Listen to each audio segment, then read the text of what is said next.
quanto Deus é bom e o quanto Deus foi bom e maravilhoso na minha vida.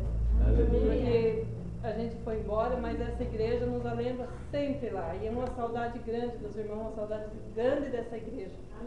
Ela nos faz uma falta muito grande.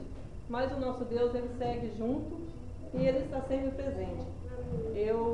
Durante o mês de janeiro, queria arrumar um trabalho lá.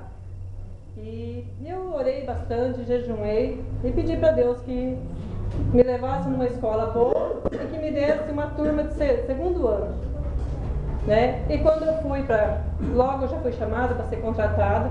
Quando eu cheguei lá na mesa da mulher, ela disse: eu tenho duas propostas para você. Eu tenho uma escola e tem 2 segundo anos para você, tem 40 horas para você.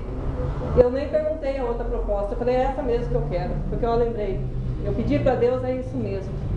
Mas uma coisa assim, essa foi uma bênção que eu recebi. Mas eu tenho uma bênção maior ainda, que Deus me deu. Eu tenho um casal de filhos e esses filhos são a razão da minha vida. Eu oro dia e noite por esses filhos. E tenho meu filho que já há 8 anos que mora lá. E logo que nós chegamos lá de mudança, né? Eu sentia aquele menino muito revoltado, muito triste, muito magoado. Às vezes eu ia na casa dele, eu saía com o coração triste e saía chorando. Então, desde dezembro que a gente mudou, a minha vida foi chorar.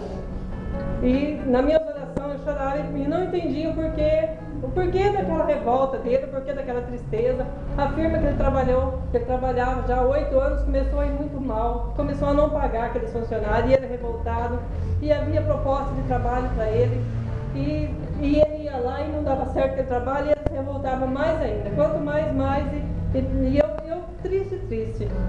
E um amigo do Anderson, do trabalho, disse: hoje vai ter um culto na minha casa, vamos lá. Só que eles são bem fervorosos, né? Mas mais depressa se arrumemos tudo na sexta-feira e fomos para a igreja. Eu disse: Deus, eu preciso que tu fale para mim, porque eu estou precisando de força, né? Quando eu cheguei naquela igreja que eu sentei lá, meu Deus, eu comecei a derramar lágrimas.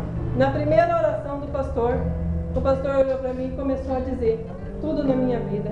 Ele disse: irmã, você chora tanto por aquele menino, você chora pela vida daquele menino, mas aquele menino foi libertado de morte. O Paulo, numa vigília que nós teve, o Paulo orou lá e disse que teria que estar orando por uma família, que Deus ia recolher alguém daquela família, e era meu filho que Deus ia levar.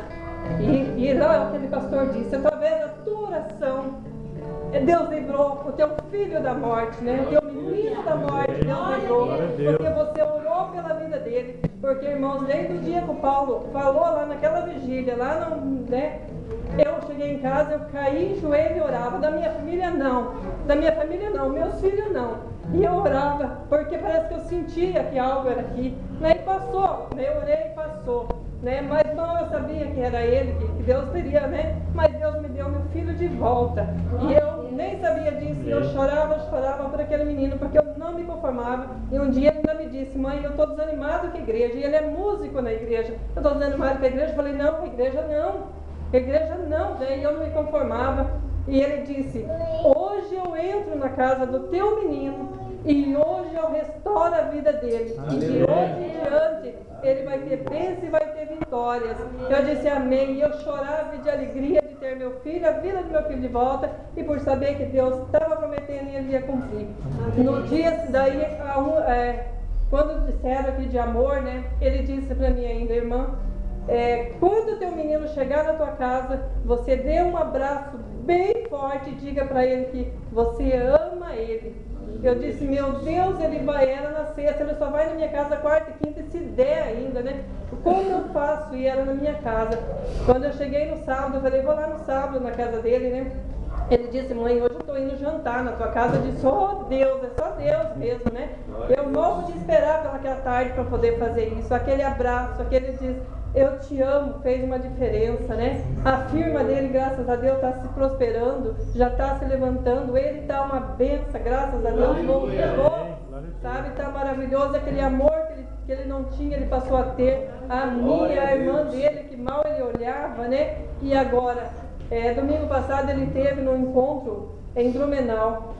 e lá vinha uma pessoa do Haiti pregar lá, né? Que a igreja lá tem uma missão com o Haiti lá, e ele foi tocado, e agora ele vai para uma missão no Haiti. Meu Deus!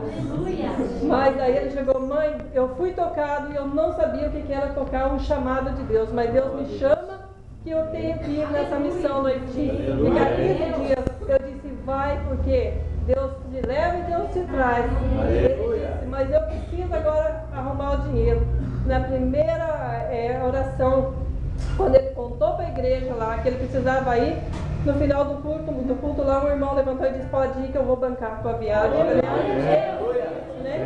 Eu quero dizer, irmãos, que Deus honra nós, mas nós precisamos dobrar nossos joelhos e orar pelos nossos filhos, orar pela nossa vida, orar pela a vida da nossa família, porque às vezes, olha, a nossa oração é que nos ajuda e que nos levanta em todos os momentos, né? É isso que eu queria agradecer, irmão, em nome de Jesus. Aleluia.